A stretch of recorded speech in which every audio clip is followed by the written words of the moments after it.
희진이 고개를 숙였을 때 저는 그녀의 어깨가 미세하게 떨리는 것을 보았습니다. 2024년 2월 이혼 소송이 마무리되고 일주일 후였습니다. 희진은 제게 꼭 만나고 싶다며 연락을 해왔고 우리는 한강변의 조용한 카페에 마주 앉아 있었습니다. 형부, 정말 죄송해요. 저는 58세였습니다. 30년을 함께 산 아내 김희영이 7년 전부터 다른 남자를 만나고 있었다는 사실을 알게 된 것은 1년 전이었습니다. 더 충격적이었던 건 희영이 이혼을 요구하면서도 전혀 미안해하지 않았다는 점이었습니다. 이제 각자 자유롭게 살자는 말만 남기고 떠났습니다. 희진은 언니보다 4살 어렸지만 언니보다 먼저 결혼했었습니다. 25에 결혼해서 30에 이혼했습니다. 그 후로 재혼하지 않고 혼자 살아왔습니다. 52세의 그녀는 저보다 6살 어렸습니다. 처제가 사과할 일은 아니지. 저는 쓴웃음을 지었습니다. 희진의 눈에는 진심 어린 미안함이 가득했습니다. 언니가 저지른 일에 대해 동생이 이렇게까지 책임을 느낄 필요는 없었습니다. 그래도 언니 대신이라도 형부한테 이런 일이 생긴 게 너무 마음이 아파서요. 희진은 가방에서 작은 상자를 꺼냈습니다. 상자 안에는 고급 위스키 한 병이 들어있었습니다. 이거라도 받아주세요. 형부 혼자 계실 때 한 잔씩 드시라고요. 저는 고개를 끄덕였습니다. 거절하면 오히려 그녀가 더 미안해할 것 같았습니다. 우리는 1시간 정도 앉아서 이야기를 나눴습니다. 이혼 후 생활은 어떤지, 회사는 괜찮은지, 건강은 어떤지. 담담한 대화였습니다. 희진은 혹시 필요한 게 있으면 언제든 연락하라고 했습니다. 저는 고맙다고 대답했습니다. 그렇게 우리는 헤어졌습니다. 3월 말 희진에게서 문자가 왔습니다. 형부, 식사 한번 하시죠. 근처 지나가는 길이에요. 저는 주말에 집에서 혼자 TV를 보고 있었습니다. 빈 아파트에 익숙해지려고 노력 중이었지만 주말은 여전히 힘들었습니다. 저는 좋다고 답장을 보냈습니다. 우리는 동네 한식당에서 만나 점심을 먹었습니다. 희진은 평소처럼 자연스러웠습니다. 최근에 본 영화 이야기, 날씨 이야기, 별것 아닌 이야기들을 나눴습니다. 저는 그녀와 있으면 편했습니다. 무언가를 증명하거나 꾸밀 필요가 없었습니다. 형부, 많이 나아지셨어요? 응, 이제 좀 괜찮아.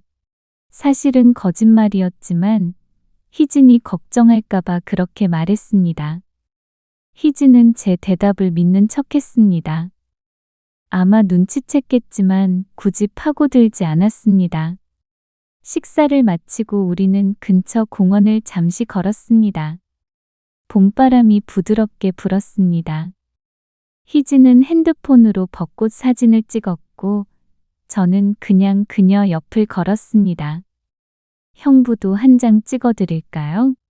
아니야, 괜찮아. 저는 사진 찍는 걸 좋아하지 않았습니다. 희진은 고개를 끄덕이고 더 이상 권하지 않았습니다. 1시간 정도 함께 있다가 우리는 헤어졌습니다. 희진은 약속이 있다고 했고 저는 집으로 돌아갔습니다. 특별한 감정 같은 건 없었습니다. 그냥 오랜만에 아는 사람과 식사를 한 정도였습니다.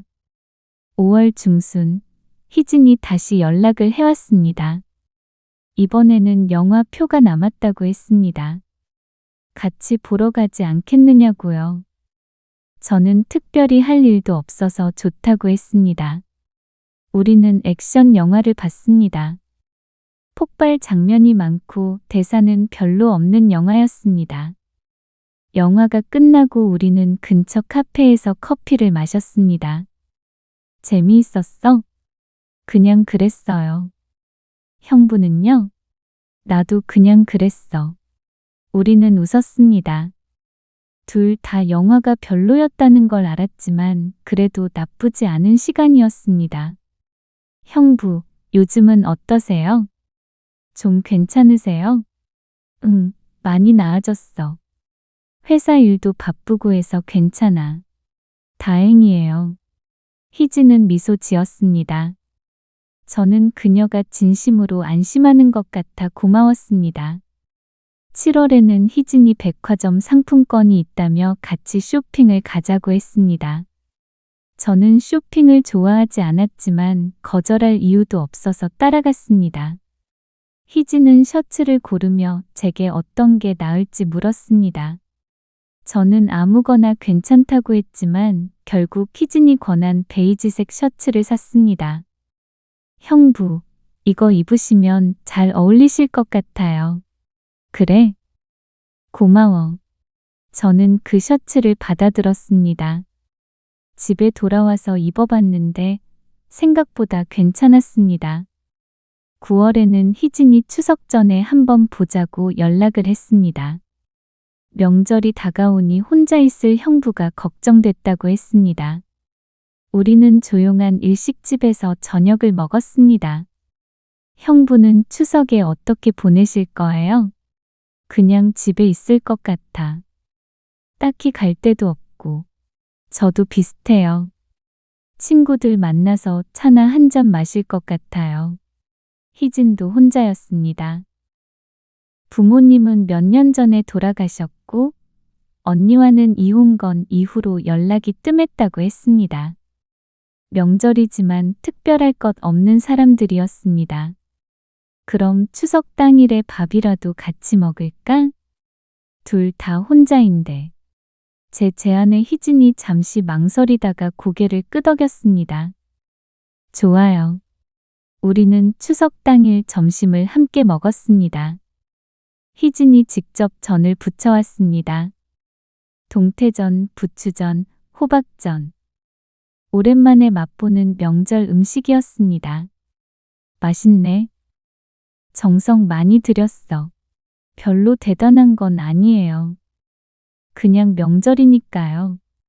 우리는 담담하게 식사를 했습니다.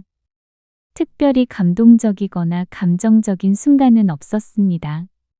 그냥 아는 사이끼리 명절 음식을 나눠 먹는 정도였습니다. 하지만 제 안 어딘가에서는 뭔가가 조금씩 변하고 있었습니다. 희진과 있으면 편했습니다. 말을 많이 하지 않아도 어색하지 않았고 침묵이 불편하지 않았습니다. 그녀의 존재 자체가 위로가 되었습니다. 저는 그 감정을 깊이 생각하지 않으려 했습니다. 그냥 친한 동생 같은 사람이라고, 편한 사람이라고 생각했습니다. 다른 의미를 부여하고 싶지 않았습니다. 11월이 되자 날씨가 부쩍 추워졌습니다. 희진에게서 문자가 왔습니다. 이번 달에도 한번 보자고요.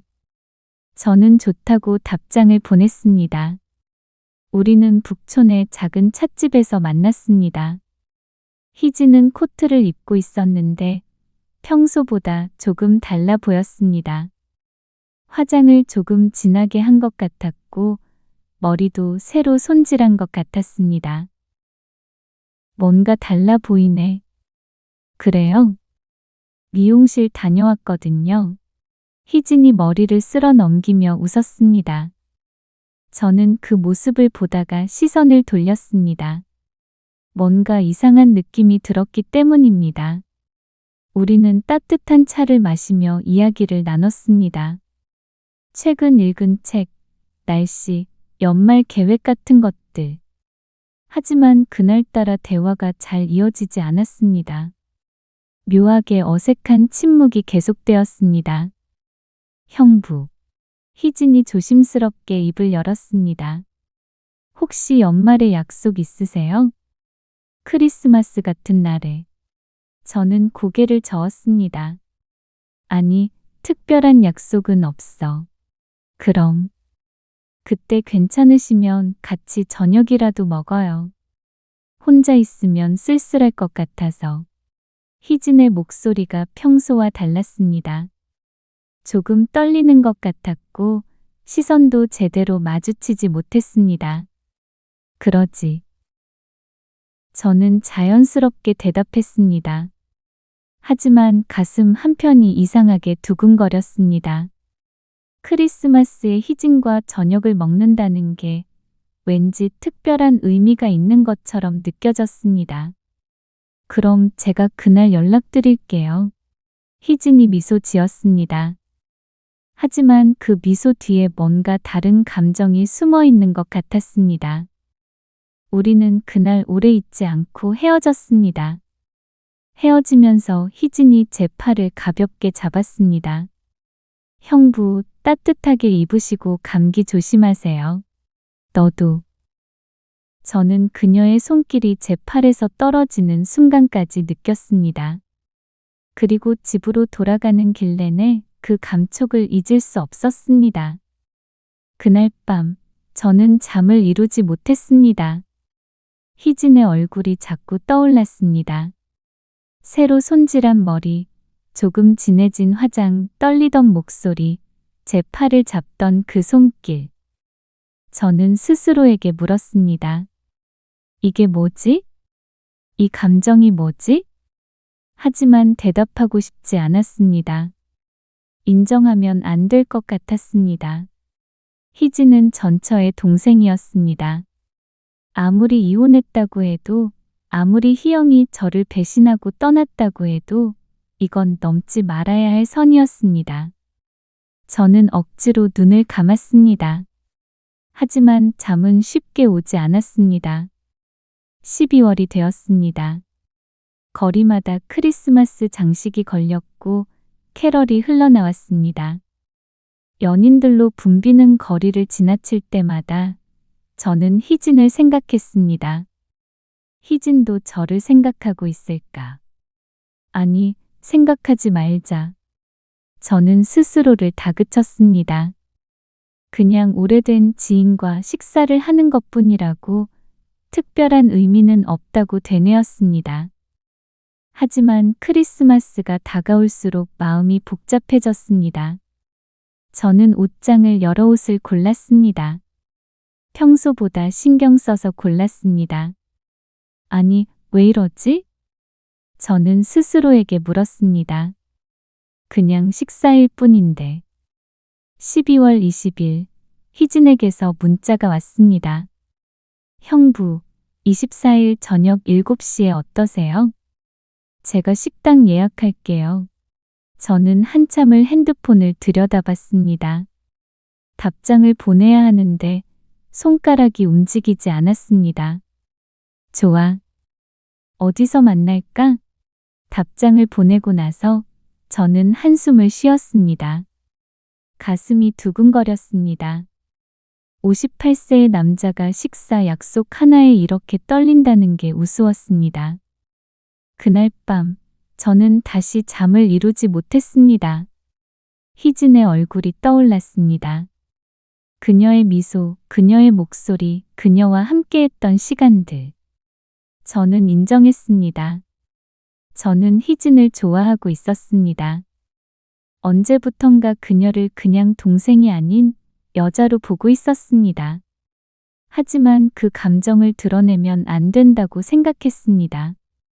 희진에게 부담을 주고 싶지 않았습니다. 그녀도 어쩌면 저를 그냥 외로운 형부 정도로만 생각하고 있을 수도 있었습니다. 12월 24일이 밝았습니다. 저는 평소보다 일찍 퇴근했습니다. 집에 돌아와서 샤워를 하고 옷을 갈아입었습니다. 희진이 선물한 베이지색 셔츠에 네이비 재킷을 걸쳤습니다. 거울을 보니 58세의 남자가 데이트 준비를 하는 것처럼 보였습니다. 아니, 이건 데이트가 아니야. 저는 스스로에게 말했습니다. 그냥 크리스마스에 외로운 사람끼리 만나는 거야. 하지만 제 심장은 거짓말을 하지 않았습니다.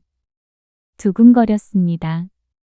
저녁 7시, 저는 약속 장소에 도착했습니다. 강남의 조용한 이탈리안 레스토랑이었습니다. 희진은 이미 와 있었습니다. 그녀를 보는 순간 저는 숨이 멎는 것 같았습니다. 희진은 검은색 원피스를 입고 있었습니다. 머리를 곱게 넘기고 평소보다 화장을 진하게 했습니다. 52세의 여자였지만 그날 밤 희진은 어느 때보다 아름다워 보였습니다. 형부, 오셨어요? 희진이 미소 지으며 일어났습니다. 저는 그제야 정신을 차리고 자리에 앉았습니다. 여기 분위기 좋네. 크리스마스니까 좀 특별한 데로 왔어요. 희진의 목소리가 평소보다 밝았습니다. 하지만 그녀의 손은 미세하게 떨리고 있었습니다. 저는 그걸 알아챘습니다. 우리는 와인을 주문했습니다. 식사를 하면서 이런저런 이야기를 나눴습니다. 하지만 평소와 달랐습니다. 대화가 자연스럽게 이어지지 않았습니다. 침묵이 길어질 때마다 우리 사이의 긴장이 느껴졌습니다. 형부, 올 한 해 많이 힘드셨죠? 희진이 조심스럽게 물었습니다. 처음에는 힘들었지. 근데 이제는 괜찮아. 처제 덕분에. 저는 진심을 말했습니다. 희진이 없었다면 이 1년을 어떻게 버텼을지 모르겠습니다. 저야말로 형부 덕분에 올해가 외롭지 않았어요. 희진의 눈빛이 촉촉해졌습니다. 우리는 서로를 바라봤습니다. 레스토랑의 조명 아래에서 캐럴이 흐르는 가운데 우리는 말없이 서로를 응시했습니다. 그 순간 뭔가가 변했습니다. 우리 사이의 공기가 달라졌습니다. 지금까지 애써 무시해왔던 것들이 더 이상 숨길 수 없게 되었습니다. 식사를 마치고 우리는 레스토랑을 나왔습니다. 밖은 추웠지만 크리스마스 분위기가 거리를 가득 채우고 있었습니다. 형부, 술 한 잔만 더 할까요? 집 가기 아까운 밤이에요. 희진의 제안에 저는 고개를 끄덕였습니다. 사실 저도 이 시간이 끝나기를 원하지 않았습니다. 우리는 근처 조용한 바로 들어갔습니다. 희진은 와인을, 저는 위스키를 주문했습니다. 술이 한 잔씩 거듭될수록 우리 사이의 거리가 조금씩 좁혀지는 것 같았습니다. 형부는 요즘 저를 어떻게 생각하세요? 희진이 갑자기 물었습니다. 술 기운 때문인지 그녀의 얼굴이 붉게 달아올라 있었습니다. 무슨 말이야? 그냥 저를요. 저를 어떻게 보세요? 저는 대답하지 못했습니다. 뭐라고 말해야 할지 몰랐습니다. 저는요. 형부가 좋아요. 희진의 고백이 떨어졌습니다. 바의 조명이 흐릿하게 그녀의 얼굴을 비쳤습니다. 처제로서가 아니라 여자로서요. 그냥 혼자 있는 형부가 안쓰러워서 만난 게 아니에요. 형부를 보고 싶어서, 형부랑 함께 있고 싶어서 만난 거예요. 제 심장이 미친 듯이 뛰었습니다. 나도. 저는 입을 열었습니다. 나도 너 좋아해. 언제부턴가 너를 여자로 보게 됐어. 희진의 눈이 커졌습니다. 그리고 그녀의 눈에서 눈물이 흘러내렸습니다. 근데 이거 괜찮은 걸까요? 우리가 이러는 게.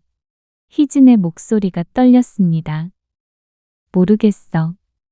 솔직히 모르겠어. 근데 저는 희진의 손을 잡았습니다.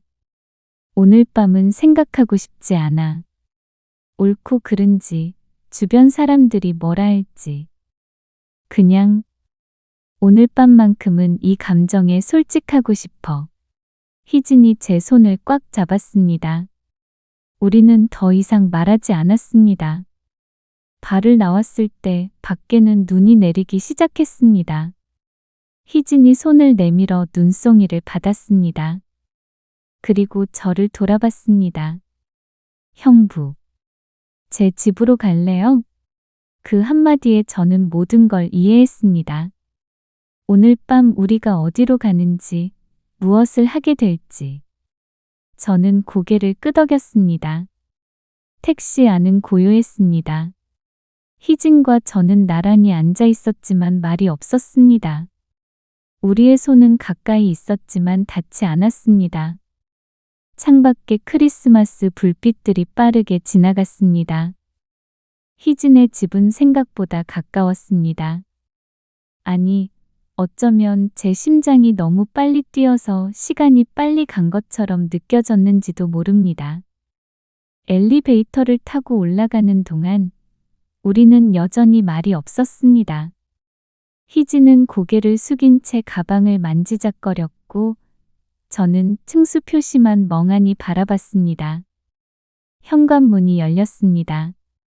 희진이 먼저 들어가고 저는 잠시 망설이다가 따라 들어갔습니다. 문이 닫히는 소리가 유난히 크게 들렸습니다.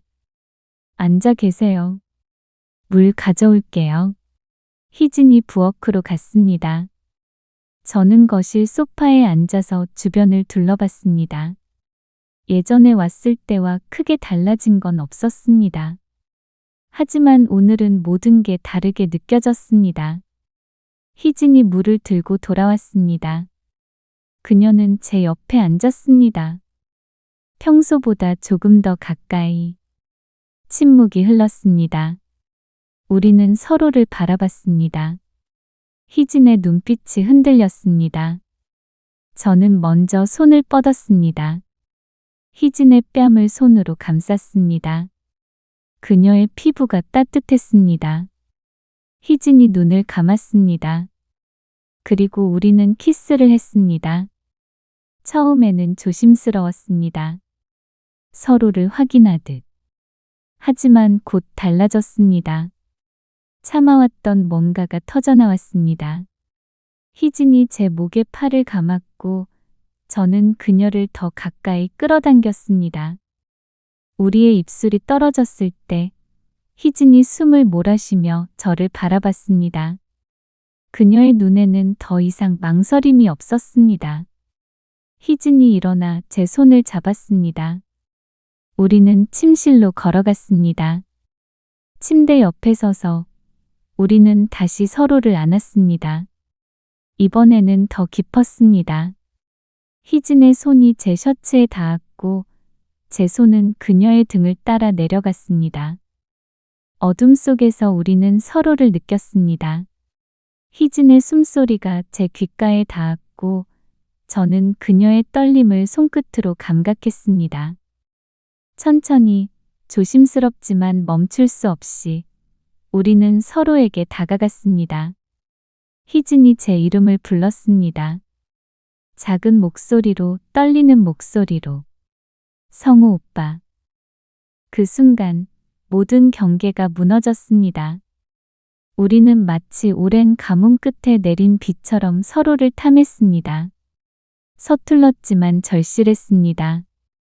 희진의 손길이 제 등을 타고 흘렀고 저는 그녀의 몸의 곡선을 따라 천천히 내려갔습니다. 침대 위에서 우리는 얽혔습니다. 희진의 피부는 뜨거웠고 그녀의 숨결은 더욱 거칠어졌습니다. 저는 그녀의 목덜미에 입술을 눌렀고 희진은 제 머리카락을 움켜쥐었습니다. 모든 것이 느렸습니다. 서두르고 싶지 않았습니다. 이 순간을 기억하고 싶었습니다. 희진의 떨림, 그녀의 신음, 그녀를 안았을 때의 온기. 오빠. 희진이 다시 제 이름을 불렀습니다.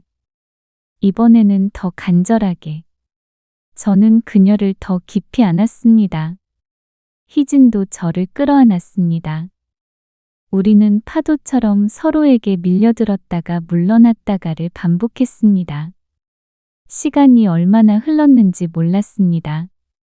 창밖으로는 여전히 눈이 내리고 있었고 방 안에는 우리의 숨소리만 가득했습니다. 마침내 희진이 제 가슴에 얼굴을 묻었을 때 저는 그녀의 등을 쓰다듬었습니다. 우리의 심장이 빠르게 뛰고 있었습니다. 오빠. 희진이 작게 속삭였습니다. 응. 이제 어떻게 되는 걸까요? 저는 대답하지 못했습니다. 모르겠습니다. 하지만 지금 이 순간만큼은 후회하지 않았습니다. 저는 잠에서 깼습니다. 낯선 천장이 보였습니다. 아니, 낯설지 않았습니다. 예전에도 몇 번 본 적 있는 희진의 집 천장이었습니다. 하지만 이렇게 누워서 본 건 처음이었습니다. 옆을 보니 희진이 깊이 잠들어 있었습니다. 머리카락이 베개에 흩어져 있었고 규칙적인 숨소리가 들렸습니다. 저는 움직이지 않고 그대로 누워 있었습니다. 핸드폰을 확인했습니다. 아침 6시 반. 크리스마스 아침이었습니다. 저는 조용히 침대에서 일어났습니다. 옷을 찾아 입고 거실로 나왔습니다. 창밖은 아직 어두웠지만 가로등 불빛 아래 눈이 쌓여 있는 게 보였습니다. 소파에 앉았습니다. 머릿속이 텅 비어 있었습니다. 생각이 정리되지 않았습니다.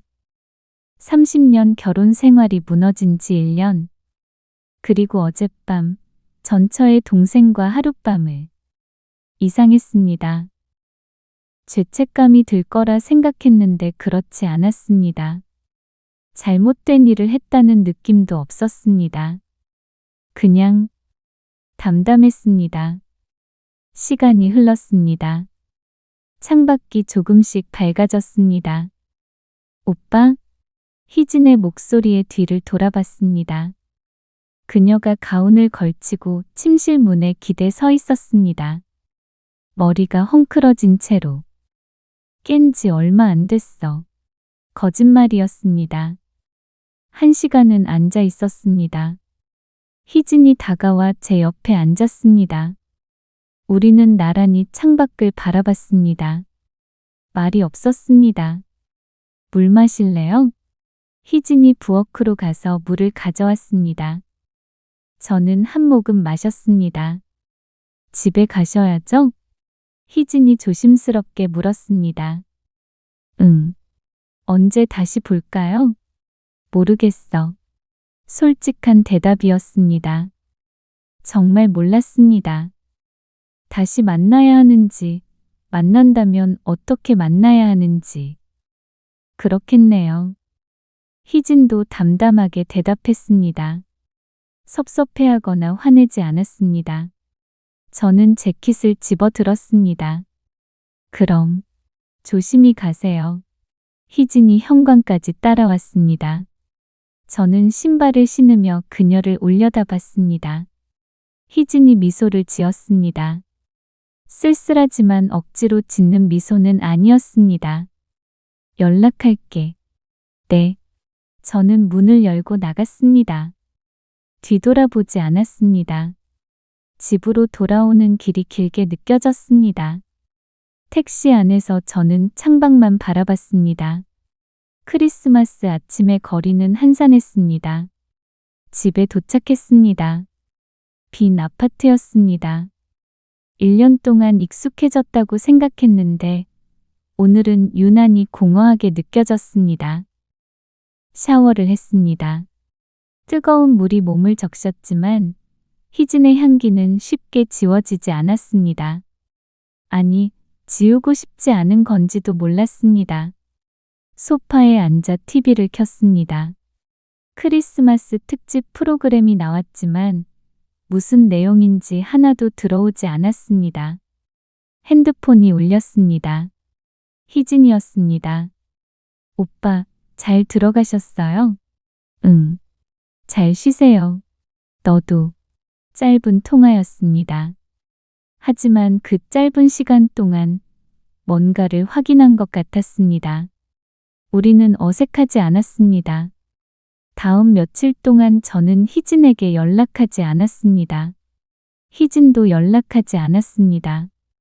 서로 시간이 필요하다는 걸 알았습니다. 연말이 다가왔습니다. 회사 사람들은 연말 파티 이야기를 했지만 저는 참석하지 않았습니다. 그냥 집에서 혼자 있고 싶었습니다. 12월 30일, 희진에게서 문자가 왔습니다. 오빠, 연말에 시간 있으세요? 저는 한참을 핸드폰을 들여다봤습니다. 그리고 답장을 보냈습니다. 있어. 그럼. 제 집으로 올래요? 함께 새해를 맞이하고 싶어요. 저는 망설임 없이 답했습니다. 그래. 갈게.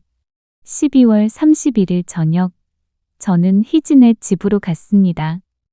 손에는 케이크 하나를 들고 있었습니다. 오빠. 희진이 문을 열어줬습니다. 평소보다 화장을 조금 더 하고 집에서 입기에는 조금 정갈한 옷을 입고 있었습니다. 케이크 사왔어. 고마워요. 들어오세요. 거실 테이블에는 음식이 차려져 있었습니다. 간단한 안주들과 그리고 희진이 예전에 선물했던 위스키 병이 놓여 있었습니다. 그 위스키. 내가 준 거. 특별한 날에 같이 마시려고 아껴뒀어. 희진이 미소 지었습니다. 우리는 마주 앉아 식사를 했습니다. 처음에는 어색했지만 점점 자연스러워졌습니다. 이야기를 나누고 웃고 때로는 침묵했습니다. 식사를 마치고 희진이 위스키를 따랐습니다. 2개의 잔에 호박색 액체가 채워졌습니다. 건배할까요? 그래. 우리는 잔을 부딪혔습니다. 위스키가 목을 타고 내려갔습니다. 부드럽고 깊은 맛이었습니다. 오빠, 저희 어떻게 될 것 같아요? 희진이 잔을 내려놓으며 물었습니다. 저는 그녀를 바라봤습니다. 52세의 여자. 22년을 혼자 살아온 여자. 제가 힘들 때 옆에 있어준 여자. 그리고 크리스마스 밤을 함께한 여자. 모르겠어. 근데 저는 잠시 말을 멈췄습니다. 너 없이는 못 살 것 같아. 크리스마스 이후로 매일 내 생각만 했어. 희진의 눈이 흔들렸습니다. 저도 그래요. 오빠 생각만 했어요. 이게 맞는 건지 계속 이래도 되는 건지 고민했지만 결국 답은 하나더라고요. 뭔데? 오빠 없이는 못 살 것 같다는 거요. 희진이 제 손을 잡았습니다. 우리 제대로 시작해봐요. 주변 사람들이 뭐라고 하든 언니가 뭐라고 하든 저는 오빠랑 함께 있고 싶어요. 저는 희진의 손을 꽉 잡았습니다. 나도 그래. 해보자, 우리. 희진이 눈물을 흘렸습니다. 하지만 웃고 있었습니다. 우리는 다시 위스키를 따랐습니다. 그리고 잔을 부딪혔습니다. 우리를 위해, 우리를 위해. TV에서 제아의 종이 울리기 시작했습니다. 2025년이 되었습니다. 저는 희진을 끌어당겨 입을 맞췄습니다. 희진도 저를 안았습니다. 새해 첫날, 우리는 연인이 되었습니다. 1월부터 우리는 본격적으로 연애를 시작했습니다. 처음에는 일주일에 1번, 그 다음에는 일주일에 2~3번. 그러다 2월이 되자 거의 매일 만났습니다. 희진은 평일 저녁이면 제 집에 왔습니다. 퇴근하고 집에 가면 그녀가 저녁을 준비하고 있었습니다. 주말에는 제가 희진의 집에서 묵었습니다. 우리는 자연스럽게 서로의 생활에 스며들었습니다. 오빠, 오늘 뭐 먹고 싶어? 희진이 냉장고를 열며 물었습니다. 내가 해주는 건 다 맛있어. 그럼 된장찌개 끓일게. 희진이 앞치마를 두르고 요리를 시작했습니다. 저는 소파에 앉아 그 모습을 바라봤습니다. 익숙한 풍경이었지만 질리지 않았습니다. 저녁을 먹고 우리는 와인을 마셨습니다. 희진이 제 무릎에 머리를 기댔습니다. 행복해. 희진이 중얼거렸습니다. 나도. 저는 그녀의 머리를 쓰다듬었습니다. 3월 어느 날 우리는 회사 근처 레스토랑에서 저녁을 먹었습니다. 사람들이 많은 곳이었지만 더 이상 신경 쓰지 않았습니다. 희진의 손을 잡고 그녀를 보며 웃었습니다. 그때 아는 사람과 마주쳤습니다. 회사 동료였습니다. 강 부장님, 여기서 뵙네요. 동료가 저를 보고 인사했습니다. 그리고 희진을 힐끗 보았습니다. 네, 저녁 먹고 있어요. 저는 자연스럽게 대답했습니다. 아, 여자친구세요? 동료가 희진에게 웃으며 인사했습니다. 네. 저는 망설임 없이 대답했습니다. 희진이 놀란 눈으로 저를 봤지만 곧 미소 지었습니다. 안녕하세요. 희진이 공손하게 인사했습니다. 동료와 짧은 인사를 나누고 헤어졌습니다. 자리에 다시 앉았을 때 희진이 제 손을 꽉 잡았습니다. 오빠, 여자친구라고 했네. 그게 맞잖아. 저는 웃으며 말했습니다. 이제 숨길 필요 없어. 당당하게 하자. 희진의 눈에 눈물이 맺혔습니다. 하지만 행복한 눈물이었습니다. 4월이 되었습니다. 봄바람이 따뜻했습니다. 우리는 주말마다 데이트를 했습니다. 영화를 보고 공원을 걷고 맛집을 찾아다녔습니다. 평범한 연인처럼. 어느 날 저녁, 희진이 진지한 표정으로 말했습니다. 오빠, 우리 이제 언니한테도 말해야 하지 않을까? 저는 잠시 생각했습니다. 희영, 1년 반 전 저를 떠난 여자. 말해야지. 근데 내가 괜찮겠어? 언니가 뭐라고 하면 괜찮아요. 언니가 뭐라고 하든 상관없어요.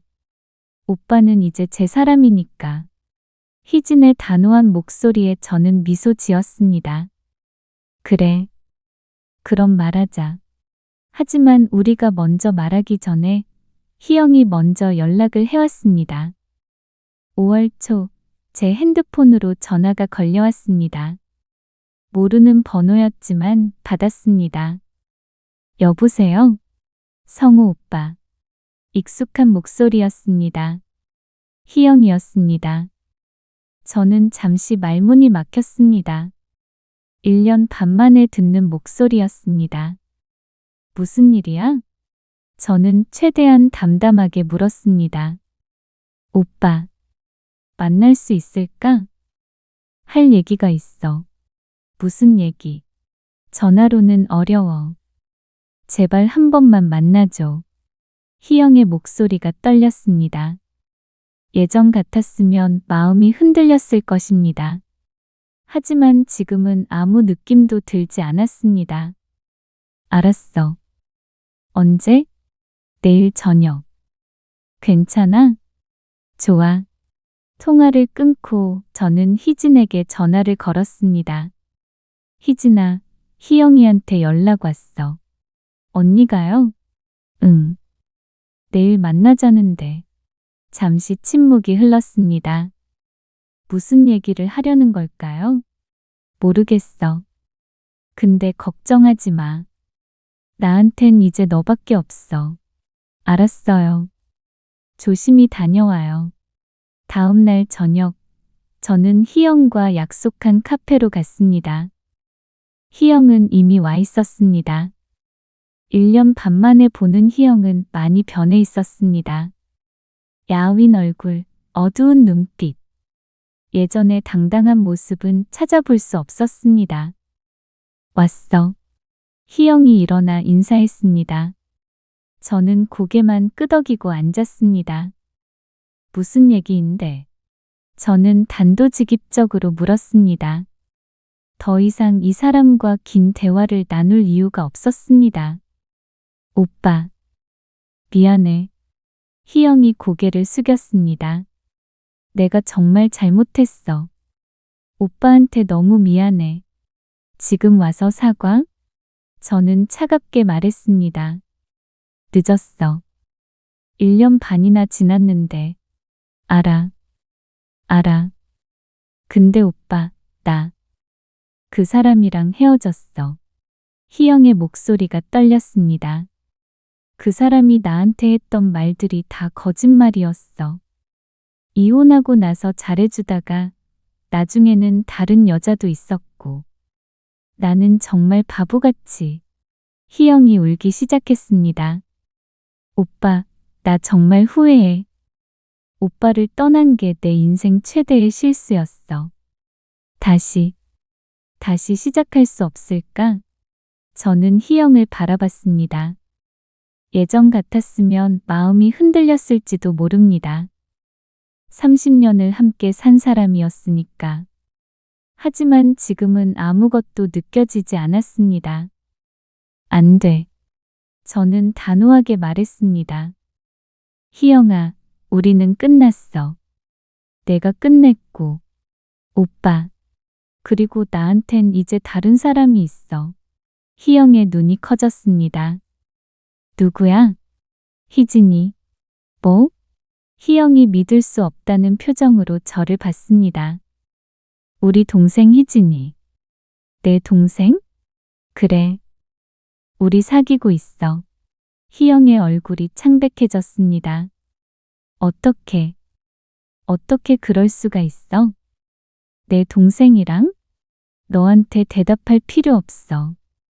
우리는 남남이야. 저는 자리에서 일어났습니다. 행복하게 살아. 나는 희진이랑 행복할 거야. 오빠, 잠깐만. 희영이 제 팔을 잡으려 했지만 저는 뿌리쳤습니다. 다신 연락하지 마. 저는 카페를 나왔습니다. 뒤돌아보지 않았습니다. 희진의 집으로 갔습니다. 초인종을 누르자 희진이 문을 열었습니다. 오빠. 희진이 걱정스러운 얼굴로 저를 맞았습니다. 어떻게 됐어요? 저는 희진을 끌어안았습니다. 꽉 안았습니다. 다 끝났어. 이제 정말 끝났어. 언니가 뭐라고 했어요? 돌아온다고 했어. 희진의 몸이 굳었습니다. 근데 거절했어. 나한텐 이제 너밖에 없다고. 희진이 제 품에서 얼굴을 들었습니다. 눈물이 가득한 얼굴이었습니다. 오빠, 울지 마. 이제 우리 행복하게 살자. 저는 희진의 눈물을 닦아줬습니다. 그리고 입을 맞췄습니다. 그날 밤, 우리는 오랫동안 서로를 안고 있었습니다. 침대 위에서 희진의 숨소리와 제 심장 소리가 겹쳤습니다. 희진의 몸이 제 품에 안겼습니다. 그녀의 따뜻함이 저를 채웠습니다. 우리는 천천히 깊이 서로를 느꼈습니다. 사랑해, 희진아. 저도 사랑해요, 오빠. 우리의 숨소리가 하나가 되었습니다. 밤은 깊었고 우리는 서로의 온기 속에서 잠들었습니다. 6개월 후, 저는 희진과 함께 살기 시작했습니다. 제 아파트를 정리하고 희진의 집으로 이사를 했습니다. 새로운 시작이었습니다. 매일 아침 일어나면 희진이 옆에 있었습니다. 함께 아침을 먹고 출근하고 저녁에 다시 만났습니다. 평범한 일상이었지만 그 평범함이 행복이었습니다. 회사 사람들은 제가 여자친구가 생겼다는 걸 알았습니다. 누구인지는 자세히 말하지 않았지만 행복해 보인다고 했습니다. 실제로 행복했습니다. 주말이면 우리는 여행을 갔습니다. 가까운 바다, 조용한 산, 아름다운 섬. 두 사람만의 시간을 보냈습니다. 어느 가을날, 우리는 단풍이 물든 산을 걷고 있었습니다. 희진이 제 손을 꽉 잡았습니다. 오빠, 응. 행복해? 당연하지. 저는 희진을 돌아보며 웃었습니다. 너랑 있으면 매일이 행복해. 저도요. 희진이 미소 지었습니다. 가을 햇살 아래 그녀의 미소가 빛났습니다. 58세에 시작된 새로운 사랑. 금기를 넘어선 사랑. 하지만 우리에게는 가장 진실한 사랑이었습니다. 희진과 저는 손을 잡고 길을 걸었습니다. 앞으로 얼마나 많은 시간이 남았는지 모릅니다. 하지만 함께 있는 이 순간이 우리에게는 영원이었습니다. 사랑해, 희진아. 저도 사랑해요, 오빠. 우리는 단풍이 물든 길을 따라 걸어갔습니다. 함께, 행복하게.